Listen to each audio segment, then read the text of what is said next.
What kind of strings should you use, or what kind of strings are going to be right for you? It's a great question, and I'm going to get pretty in depth on this video, but it won't be exhaustive. There's many types of metals and different gauges and sizes of guitar strings, but I will split the video up into like different types of guitars and different types of guitar playing. And feel free to scroll around till you find your type of guitar playing, or just watch the whole thing and get an overview. But this will be a jumping off point and hopefully give you some perspective on what type of strings you need. So generally, let's just start by saying that strings are usually referred to by the gauge of strings, and that's going to be the first string. So if I have a pack of, let's say, 12 gauge strings, which this guitar has 12s on it right now, there's a whole set of strings, and the sizes are relative to each other. And generally, guitar players and string sets are going to refer to the first string as that type of set. So for instance, like if I have a set of 10 gauge strings, the low string will be a 46. Let's look at steel string first. Steel string acoustic guitar. So most of the guitars that you're going to find, or you're going to buy your new guitar, it's going to have a set of 12s. So that's the high string will be a 12 and the low string will be a 53. And most acoustic guitars are going to have that, and that would be a good jumping off point, good starting place. Now, a lot of acoustic, really dyed-in-the-wool acoustic players, fingerstyle players, they're gonna scoff and say, no, you need at least 13s. And generally, the heavier the gauge of string, the more dynamic range you're going to get. So a lot of acoustic guys, they want these heavier strings so that there's more wood vibrating, and they're going to have more dynamic range. They're going to be able to play harder and get a louder sound, and also play softer and be able to really increase the dynamics there. So, but keep in mind, the heavier the strings, the more tension there is on the guitar, and the harder it will be to push down on each string. So a lot of gypsy jazz players, though, play steel strings, but they play really light strings, and it's part of that style. So you also notice that to play fast on any instrument, you got to play lighter.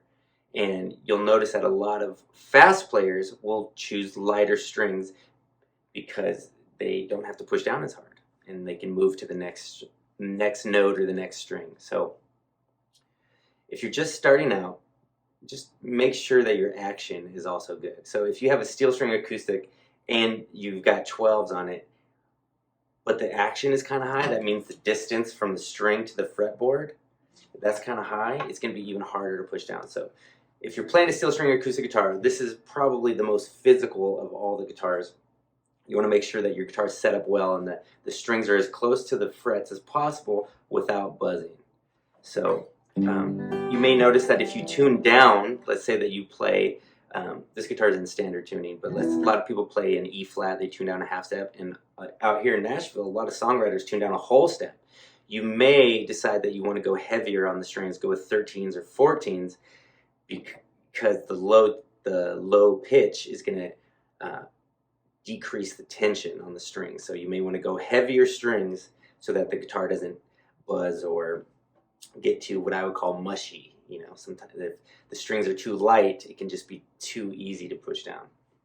So, but actually, as I switch to electric guitar, I do want to talk about pushing down and the gauge of strings, because if you have a modern electric guitar, most of them come with medium jumbo frets, which are actually quite high, and then you couple that with the light strings and you push too hard, everything's going to sound out of tune.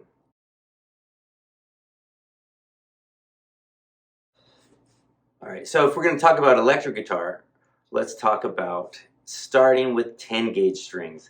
Most of the people that I know that play electric guitar use 10 gauge strings, and that's kind of the middle ground between really light strings where you can play fast and heavy enough strings to where there's a lot of tone and dynamic range. A lot of rock players, rock or metal, they use 9 gauge or even 8 gauge strings. And it's very popular for shredders to do that. So you couple this very light string with the big frets, and these guys barely have to push down on each fret, and they can play these really fast lines. This is very cool and it's a good idea, but they also couple that with this really compressed amp sound. So it's a really distorted and really overdriven amp sound. So that means that almost every note is smoothed out. So there isn't much dynamic range when you're playing with these light strings and you're playing fast. And coupling that with this really distorted or compressed guitar sound, you can play really fast, but there's not too much of a dynamic range. So I'll talk a little bit more about that when it comes to studio guys and country players too. But in general, guys are playing 10s. However, if you're going to tune your guitar down a half step, a lot of like Slash or Stevie Ray, they would tune their guitar down a half step. And Stevie Ray was known for playing really heavy strings. And I think towards the end he switched back to 10s, but that's one of the things that a lot of blues cats talk about is, you know, getting this heavy sound and this really maybe 12 gauge electric guitar strings, which are quite hard to bend with. That's really what you want to look at is electric guitar requires a lot of bending. And the heavier your strings are, the harder it is to accomplish that. So in general, on a Fender, I'm going to use 10 gauge strings because it's a little bit longer, and on a Gibson, I'm going to use 11s. That's my personal preference. The Gibson's slightly shorter scale length, that 11s just feel a little better for my hands. What you want to consider when it comes to playing electric guitar, are you going to be heavy-handed? You may need a heavier string to deal with how hard you're pushing down. Or maybe you want to just lighten up your touch. Let's say that you want to go super light and start shredding, light strings, overdriven sound, play real light. Because if you, on electric guitar, that's a huge problem that I see people switching from acoustic to electric is they just push too hard and every chord sounds super out of tune. Ugh, just hurt my hand. Anyway, Slash uses 9s, Brian Setzer uses 10s. Mostly it's about the bending and vibrato.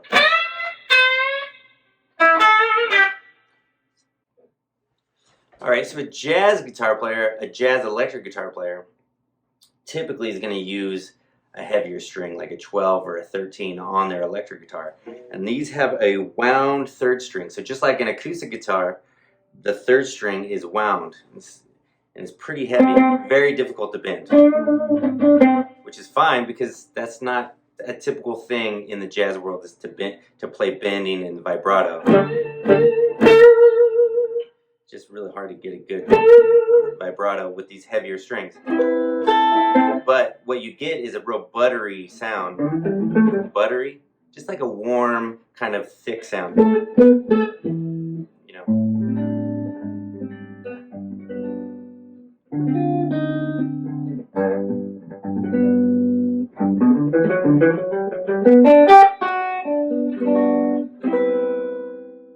So everything's kind of smoothed out and real warm sounding. And they're getting that with the heavier strings. But also, a lot of jazz guys like to use flat wounds. So these strings, I don't know the exact science behind it, but they wind the string, so it's completely flat. And it's smooth, although it's, you know, got multiple layers of steel going on in there. Flat wounds, they sound really good, and they seem to last forever because they're just warm and they don't really have this bite to them. So check it out if you may be into flat wounds.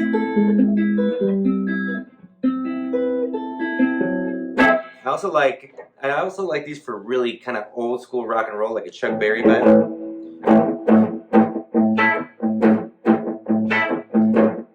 I think this is Chuck Berry. I think he in the beginning used heavier strings. In fact, most people when the electric guitar came out played it like an acoustic guitar, so it had this heavy wound third string that you couldn't really bend.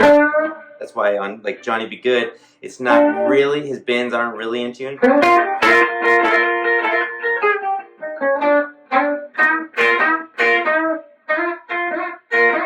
maybe he's just sliding it because it's just hard to get that note up there.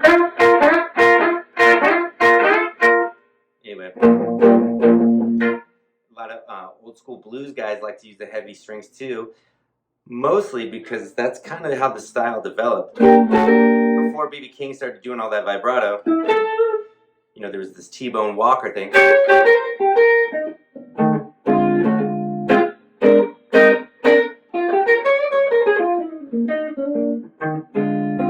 Kind of warm sounding, kind of, what's the word I'm looking for? Somewhere between jazz and this heavy vibrato that B.B. King turned us all on to. And all that heavy bending. It's super hard to bend on these 12s, but you get this nice warm sound. So check it out. You might enjoy playing some flat wound guitar strings. Okay, let's talk about blues playing. A lot of these guys swear by heavier strings to get the tone that they want. That's very cool. That is a lot of wear and tear on your hands to do all the bending required for that vocal blues style that B.B. King kind of got started.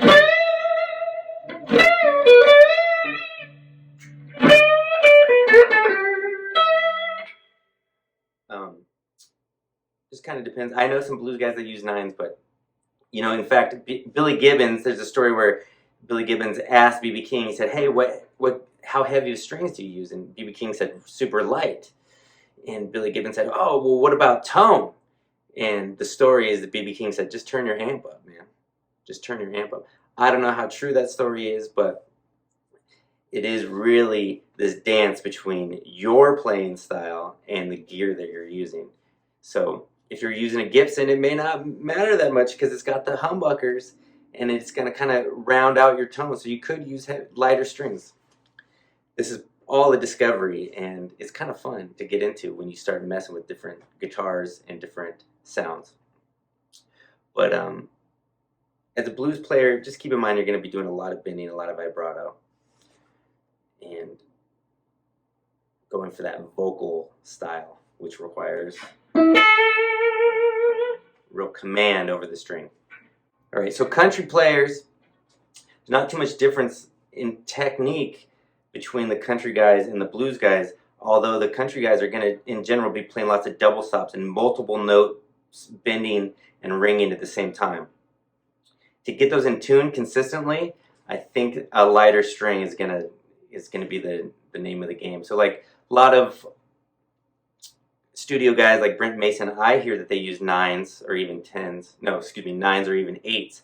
But also keep in mind these guys are using compressors, and everything is kind of being squashed and put into a recording. And that, so using the compressors and getting that like real tight sound is going to be important, and using light strings may be the best way to do that, especially if you're going to play fast. However, if you're playing live, you may not be able to get the tone or the attack out of the strings by going super light. In general, I don't use compressors when I'm playing live guitar. It's only a studio thing for me, because I like there to be lots of attack. I like things to pop out.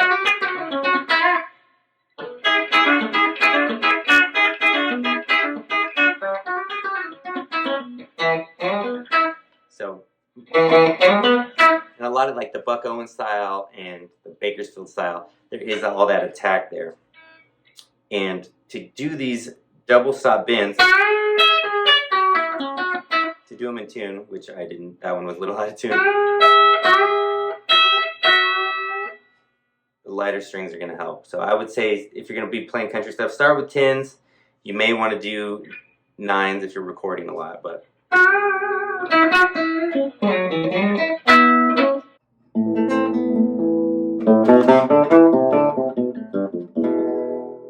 classical guitar or a nylon string guitar, I find that the heavier the string, the better. This is a style of music where you want the maximum dynamic range. And I used to call it, when I was studying classical music in college, I used to call it the notes would fart out if the string was too light. So I wanted this to be able to play heavy. You can see I'm rest stroking right into the guitar.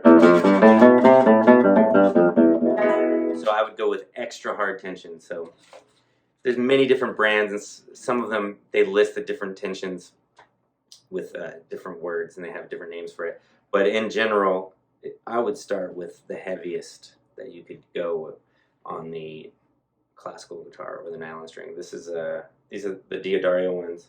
Very consistent. So there may be better strings that sing better, like La Bellas and stuff, but the Diodarios are going to be super consistent, and they have extra hard tension, which is where I would start on the classical or nylon string guitar, just so you have that dynamic range.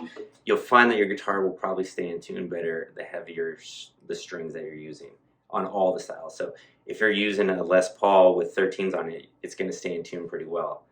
However, if you put 9s on that same Les Paul, probably going to be tuning that G string midway through the song. Anyway, classical guitar, go heavy. This will allow you to play as hard as you want, and also just get a lot of dynamics out of it. So anyway, classical. I'll close out by saying that there's really generally two main brands for guitar strings, Diodario and Ernie Ball. I'm not even sure I'm saying Diodario right, but I find that they're way more consistent, and generally I just don't like the Ernie Balls. Ernie Balls may have a higher end string. You know, like the Diodarios, I use the NYXLs.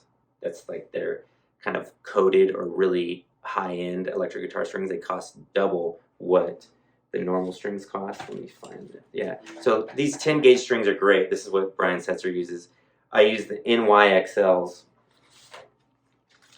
It's the same string, but it's coated and just like a little bit higher end. Costs twice as much, but I find it lasts longer, and it's just really consistent. So in general, I would go with the Diodarios. I'm sure Ernie Ball has some higher end stuff that is quite good, but I also like Elixirs. These were cool. I've tried these a lot. Coated strings last a really long time. I recommend the Nano Web ones. Those are the ones where you can't even feel that they're coated. These are good. Elixirs are good. And just like everything else, you're going to have to explore a little bit and find what works for you. This is your expression, and you're going to develop your own style. So thanks for watching this video. If you like what you saw, go ahead and subscribe. And if you have a comment or you want to tell me about what kind of strings you like, go ahead and leave a comment. All right, I'll see you guys in the next video.